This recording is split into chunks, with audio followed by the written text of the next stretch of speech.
Probability practice exercises 41 and 42. Suppose a math class contains 25 students.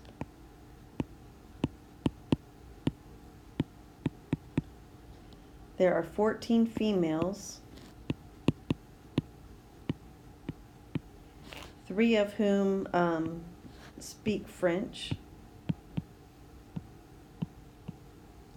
And so if 3 speak French, we can make an assumption, of course, that 11 do not speak French. And there are 11 males, 2 of whom speak French. So again, I can make the assumption that 9 don't speak French.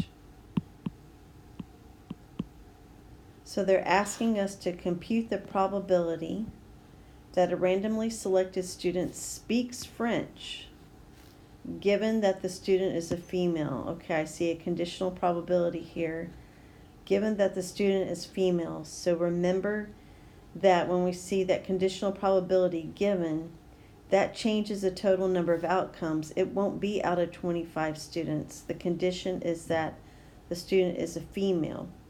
So the probability that they speak French, given they were a female, would be 3 out of 14. 42. Suppose a math class contains 25 students.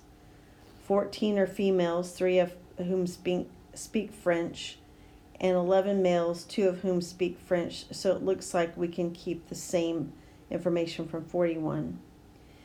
Compute the probability that a randomly selected student is male, given that the student speaks French. Again, this is conditional.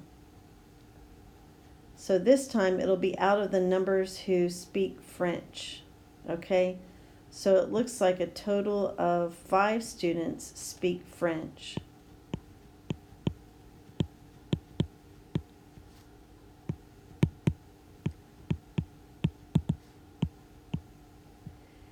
And I'm not going to put 11 over 5. First of all, that doesn't make sense. Remember, a probability cannot be greater than 1. So since I'm just looking at the students who speak French only, okay, I'm just concerned about the number of males who speak French. So that's going to be 2 out of 5.